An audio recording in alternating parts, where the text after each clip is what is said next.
berbahagia,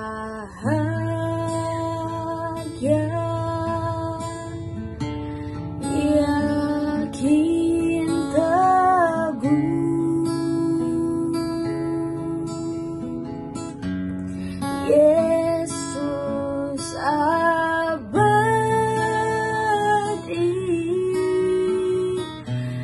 kepunyaan.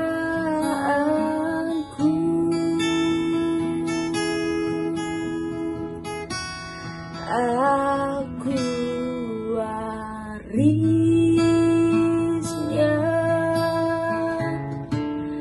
ku ditebus,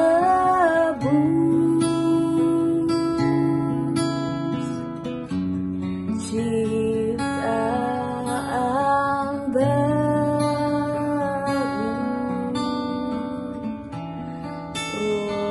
Roh Kudus. Aku bernyanyi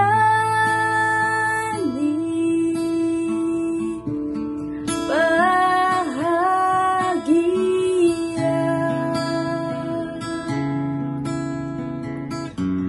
memuji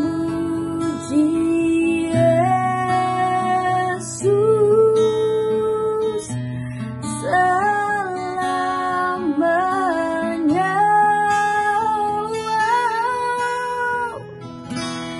Aku bernyanyi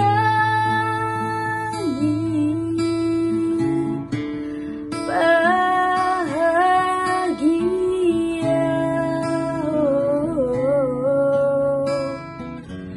memuji Yesus selamanya.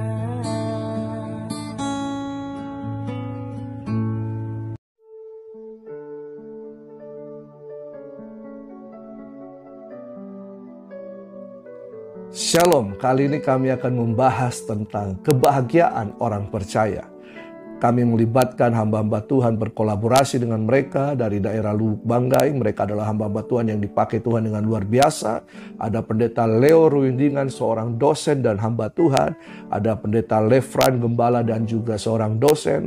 Ada Pastor Yusak Setiawan, seorang hamba Tuhan yang melayani generasi. Dan dalam tim pengembalaan juga di gerejanya dan keluarga yang diberkati Tuhan, yang memuji Tuhan lewat talenta yang Tuhan berikan. Sekeluarga diberkati oleh Tuhan, mereka melayani Tuhan, yaitu suami istri David dan Deborah dari Ampana. Nah, warga kerajaan, ada banyak definisi tentang kebahagiaan. Stoa mengatakan bahwa kebahagiaan itu diperoleh oleh penderitaan. Kalau kita kuat menjalani penderitaan, maka kita akan memperoleh bahagia. Tapi Epicurus berkata bahwa kebahagiaan itu identik dengan kenikmatan indrawi, sehingga dari situ berkembang kata hedonisme itu. Tapi semuanya terbantahkan bahwa semuanya sia-sia di dalam keadaan-keadaan demikian. Jadi bagaimana dengan kebahagiaan yang sejati, kebahagiaan orang percaya itu? Nah, konsep kebahagiaan menurut Alkitab bahwa sebenarnya kalau kita berada di posisi dekat dengan Allah, ketika kita dekat dengan Allah, maka kita akan mengalami kebahagiaan.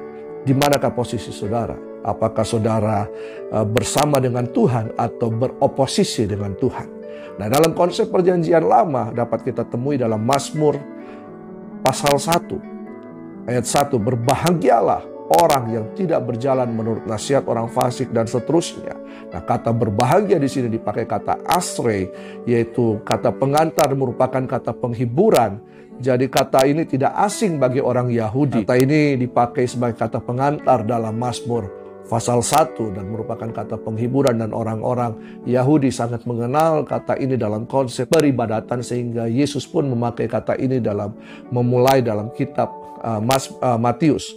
Nah, jadi bahwa kebahagiaan itu merujuk kepada kebahagiaan-kebahagiaan yang didapatkan bukan hanya berkat saja. Apapun yang kita alami, dari situ kita bisa merasakan kebahagiaan. Kenapa? Karena kita adalah orang yang berkenan, yang setuju, yang sepakat, yang oke dengan firman Tuhan. Dan itu akan memberikan kebahagiaan. Mazmur 128 ayat 1 berkata begini, nyanyian syiara, berbahagialah setiap orang yang takut akan Tuhan, yang hidup menurut jalan yang ditunjukkannya. Nah, kebahagiaan orang percaya tergantung kepada kesetiaannya kepada Tuhan yang diungkapkan dengan istilah takut akan Tuhan. Maka makna takut akan di sini adalah kepatuhan atau ketaatan kepada Tuhan. Kebahagiaan orang yang takut akan Tuhan diupahnya dengan kemujuran dan segala usaha dan jerih payah tangannya mengalami keberkatan daripada Tuhan. Nah, kebahagiaan atau asri dari seseorang itu dialami setiap orang yang sudah mengecap atau ta'am dan melihat ra'ah kebaikan Tuhan. Mazmur 34 ayat 9 berkata begini, kecaplah ta'ammu dan lihatlah ureu, betapa baiknya Tuhan itu, berbahagialah asri orang yang berlindung padanya. Nah, pengajaran Yesus di khotbah di bukit memakai kata bahagia, makarios ini. Nah, nanti kita akan lihat sebentar. Nah, jadi kata bahagia ini merupakan aktualisasi iman kita kepada Tuhan. Jadi apapun situasi kehidupan kita, kalau kita hidup setia, hidup benar di hadapan Tuhan, maka kita mengalami kebahagiaan itu. Kata bahagia dalam perjanjian baru, makarios, Yesus memakai kata ini untuk menunjukkan kepada kita bahwa lihatlah orang-orang yang berbahagia adalah orang-orang yang diberkati. Mereka memiliki kerajaan Allah, mereka takut akan Tuhan, mereka yang mendengarkan firman Allah dan memeliharanya. Nah, jadi karena itu, mari kita hidup berkenan kepada Tuhan, hidup benar di hadapan Tuhan, takut kita mengalami kasih anugerah Tuhan, sehingga kita bisa mengalami kebahagiaan. Bahkan kebahagiaan bukan soal apa yang kita dapatkan, tapi juga kebahagiaan adalah soal bagaimana kita memberi bagi banyak orang, memberi kepada Tuhan, memberi kepada sesama. Nah, seperti seorang janda yang memberi persembahan 2 pesel, tapi Yesus memuji dia. Saya percaya bahwa ada berkat, ada kebahagiaan tersendiri ketika kita bisa memberikan baik kehidupan kita atau apapun yang kita punya bagi banyak orang. Nah, oleh karena itu mari selanjutnya kita akan mendengarkan penjelasan-penjelasan dari hamba-hamba Tuhan yang luar biasa, dan saudara pasti bisa bertumbuh, saudara bisa memaknai setiap firman Tuhan, iman saudara akan bertumbuh, engkau akan kuat di dalam Tuhan. Dan selamat menikmati firman Tuhan. Tuhan Yesus memberkati.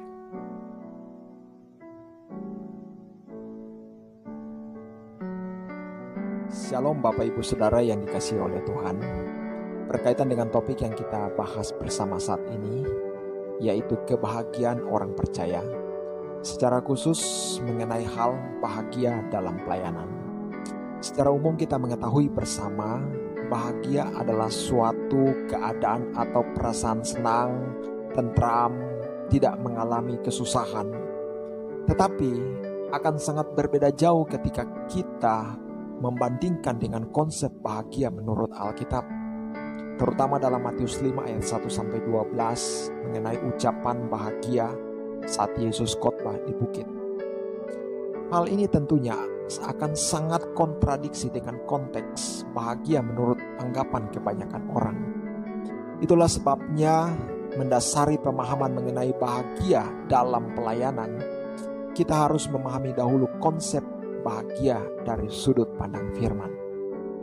Hal ini penting agar supaya pemahaman orang percaya mengenai bahagia dalam pelayanan tidak terbentur pada kondisi atau sikon yang terjadi di sekeliling, tetapi pada standar bahagia yang diajarkan oleh Yesus di dalam firman-Nya. Yang kedua adalah mengenai pelayanan. Dalam hal ini tentunya kita akan memahami sebuah pelayanan yang berhubungan dengan tugas kekristenan. Semua orang percaya harus tahu bahwa hidupnya adalah untuk melayani. Mengapa demikian? Karena pelayanan adalah penyerahan diri seutuhnya kepada Allah sebagai respon atas kasih karunia Allah yang telah menyelamatkan kita di dalam Yesus Kristus.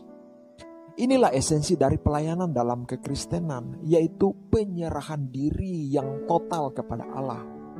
Hal ini dapat kita lihat dari teladan Yesus ketika menyerahkan hidupnya secara totalitas ketika dia melayani dan memberikan nyawanya jadi tebusan bagi banyak orang yang tercatat dalam Matius 10 ayat 45. Ketika kita menyerahkan diri secara total kepada Allah, maka pelayanan yang kita lakukan bukan lagi sekedar kewajiban atau keharusan, tetapi lebih kepada respon ketaatan untuk melakukan apa yang menjadi kehendak Tuhan dalam hidup ini. Dalam Roma 16 ayat 19 firman Tuhan berkata, "Kabar tentang ketaatanmu telah terdengar oleh semua orang, sebab itu aku bersukacita tentang kamu." Paulus bersukacita, Paulus berbahagia dalam pelayanannya. Mengapa? Sebab pelayanannya menghasilkan buah, yaitu ketaatan dari orang-orang yang telah dilayani oleh Paulus. Kemudian Yohanes dalam suratnya yang kedua, 2 Yohanes 1 ayat 4, firman Tuhan berkata, "Aku sangat bersukacita bahwa aku mendapati bahwa separuh dari anak-anakmu hidup dalam kebenaran sesuai dengan perintah yang telah kita terima dari Bapa." Paulus dan Yohanes dalam suratnya mencatat alasan mereka bersukacita, berbahagia dalam pelayanan adalah karena ada buah, ada dampak yang dihasilkan dalam pelayanan mereka. Oleh karena itu kita dapat simpulkan bahwa kebahagiaan dalam pelayanan tidak mengikuti standar yang ditentukan oleh dunia, tidak ditentukan oleh situasi dan kondisi di sekeliling, tetapi ditentukan oleh firman yang menuntun pada kebenaran. Kebahagiaan orang percaya adalah merupakan hasil dari ketaatan, melakukan apa yang menjadi kehendak Tuhan, dan respon terhadap kasih karunia Allah yang telah menyelamatkan di dalam Yesus Kristus. Amin. Tuhan memberkati saudara sekalian.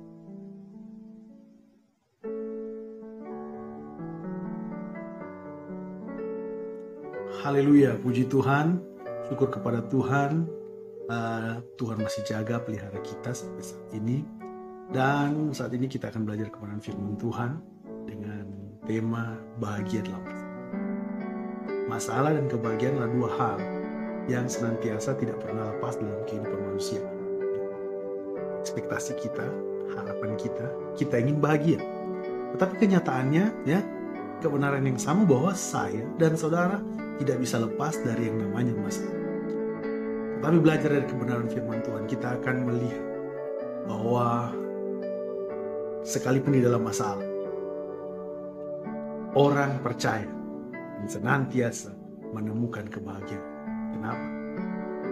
Karena ada Tuhan yang menyertai mereka. Di dalam kitab Habakuk kita dapat melihat betapa luar biasanya orang percaya tersebut.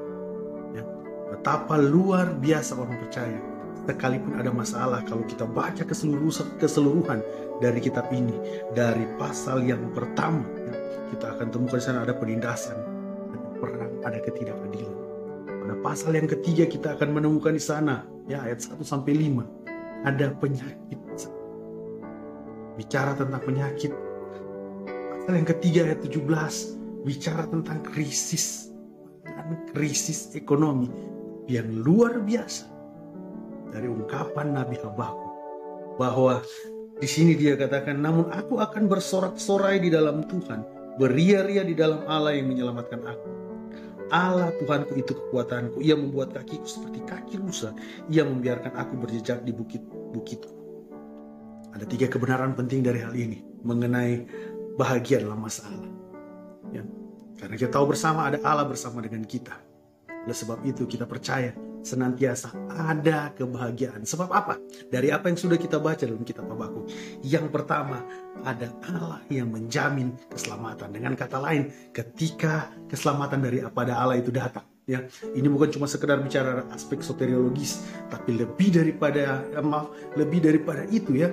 Untuk konteks tersebut ini kita bisa melihat bahwa selain aspek soteriologis adalah aspek pemeliharaan Tuhan.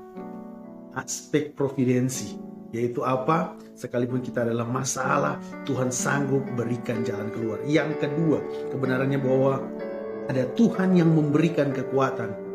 Walaupun dalam masalah, orang percaya tetap menemukan yang namanya kebahagiaan karena Tuhan yang maha hadir. Dia hadir memberikan kekuatan di tengah masalah, memberikan kemampuan, memberikan punggung yang kuat menanggung masalah. Dan kebenaran yang ketiga, ada Tuhan yang mengerjakan keajaibannya, yang membuat kakiku seperti kaki rusa dan membiarkan aku berjejak di bukit-bukitku. Yang bahwa sekalipun dalam masalah, kita akan tetap menemukan kebahagiaan di sana. Sebab apa? Ada Tuhan sumber mujizat.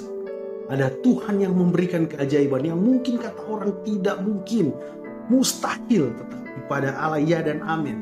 Ada jalan keluar senantiasa. Tuhan memberikan hal-hal yang indah dan luar biasa. Saya percaya Tuhan sanggup membelah laut.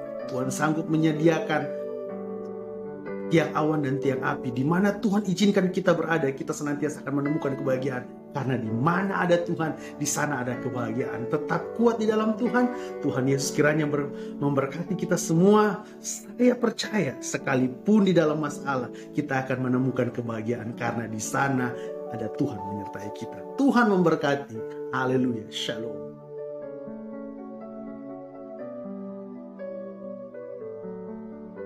Shalom. Saya akan membahas tentang bahwa bahagianya orang yang memberi. Kisah Rasul pasal yang ke-20 ayat yang 35 bagian terakhir dikatakan, adalah lebih berbahagia memberi daripada menerima. Berbahagia orang yang memberi daripada menerima. Bagian menarik dalam firman Tuhan mengatakan bahwa kita harusnya lebih berbahagia ketika kita bisa memberi daripada menerima. Karena konsep manusia pada umumnya bahwa ketika kita mendapatkan sesuatu dari orang lain, ketika kita mendapatkan sesuatu pemberian daripada orang lain, kita akan berbahagia karena kita memperoleh sesuatu dalam kehidupan kita. Sedangkan ketika kita memberi, berarti kita mengalami kekurangan dalam kehidupan kita. Apa yang kita miliki, kita bagi sama orang lain, bahkan kita berikan sama orang lain, sehingga kita tidak memilikinya lagi. Tapi menjadi bagian firman Tuhan mengatakan bahwa Yesus mengatakan, dan kemudian dikutip oleh Rasul Paulus mengatakan, adalah lebih berbahagia orang yang memberi daripada menerima. Ini menjadi satu pertanyaan bagi kita, mengapa justru ketika kita memberi, kita adalah orang yang berbahagia. Ada satu kisah di dalam Yohanes pasal yang ke-6 ayat yang 9. Itu tentang ada seorang anak yang kemudian menyerahkan 5 roti dan 2 ikan. Kalau kita melihat kisah ini adalah kisah yang cukup terkenal, bagaimana kemudian Yesus memberi makan 5.000 orang dan kemudian laki-laki akhirnya ada 12 bakul. Tapi dimulai dengan seorang anak yang berani untuk memberi. Apa yang dia miliki itu 5 roti dan 2 ikan. Tapi ketika dia berserahkan itu ke dalam tangan Tuhan, lipat gandaan terjadi, mujizat terjadi. Hal yang pertama bahwa ketika kita memberi, di dalam hal memberi ada mujizat. Saya ulangi lagi, bahwa di dalam memberi ada mujizat. Ketika hari-hari saudara belajar memberi, berarti saudara sedang hidup dalam mujizat daripada Tuhan. Hal yang kedua, ada satu kisah di dalam Perjanjian Lama, yaitu tentang bagaimana seorang nabi yang diutus oleh Tuhan untuk pergi ke suatu daerah Sidon dan dia berjumpa dengan seorang janda di Sarfat pada waktu itu. Dan apa yang terjadi bahwa janda itu sudah mengalami kelaparan, krisis dalam kehidupannya, dan dia sedang mempersiapkan untuk membuat satu makanan terakhir bagi dia dan anaknya. Tapi apa yang terjadi bahwa ketika Elia datang, Elia tidak langsung mengadakan mujizat, tapi kemudian Elia meminta dari apa yang terakhir daripada janda tersebut milik itu makanan terakhir. Tapi yang menarik bahwa ketika Elia menyampaikan bahwa ketika mereka berani melakukan itu, seperti dari poin pengatakan bahwa ada mujizat di dalam hal memberi. Hal yang kedua bahwa di dalam hal memberi ada pemeliharaan daripada Tuhan. Ketika kita belajar memberi, kita sedang belajar bagaimana Tuhan memelihara kehidupan kita. Tuhan benar-benar menjamin kehidupan kita. Sebagaimana kemudian Elia akhirnya melalui kehadiran Elia, kemudian perempuan janda itu mengalami mujizat daripada Tuhan ketika mengalami pemeliharaan daripada Tuhan. Saya percaya bahwa ketika kita memberi pun, kita akan mengalami pemeliharaan daripada Tuhan. Ada satu kisah yang saya ingin bagikan tentang ada satu danau di Israel namanya Danau Galilea, dan ada namanya Danau Laut Mati. Fakta menariknya bahwa kedua danau ini adalah memiliki sumber air yang sama, yaitu dari Sungai Yordan. Tetapi kedua danau ini memiliki perbedaan yang sangat mencolok, bahwa di Danau Galilea memiliki banyak kehidupan, bahkan banyak orang bergantung dari dia untuk mencari kehidupan, mencari ikan. Sedangkan Danau Laut Mati adalah danau yang namanya saja Laut Mati, berarti tidak ada kehidupan, tidak ada makhluk hidup yang sanggup untuk tinggal atau bertahan atau berada di Danau Laut Mati tersebut. Apa bagian menariknya? Bahwa kedua danau ini memiliki sumber yang sama, tetapi yang satu ada kehidupan, yang satu tidak. Fakta menariknya selanjutnya adalah bahwa Danau Galilea adalah terletak lebih tinggi dibandingkan Danau Laut Mati, sehingga air yang datang ke dalam danau Galilea ini akan mengalir kembali ke danau Laut Mati. Sedangkan danau Laut Mati tidak memiliki muara atau kemudian saluran air kembali. Dia hanya menampung saja. Sehingga apa yang terjadi? Terjadinya adalah mineral itu kemudian garam itu sangat tinggi sehingga tidak ada kehidupan. Saya percaya bahwa ketika kita memberi, ketika kita menyalurkan apa yang Tuhan berikan dalam kehidupan, apa yang kita miliki dalam kehidupan kita, ada kehidupan dalam kehidupan saudara.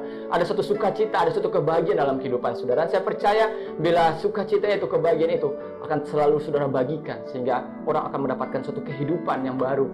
Orang akan mendapatkan suatu sukacita ketika saudara belajar untuk memberi. Tuhan Yesus memberkati.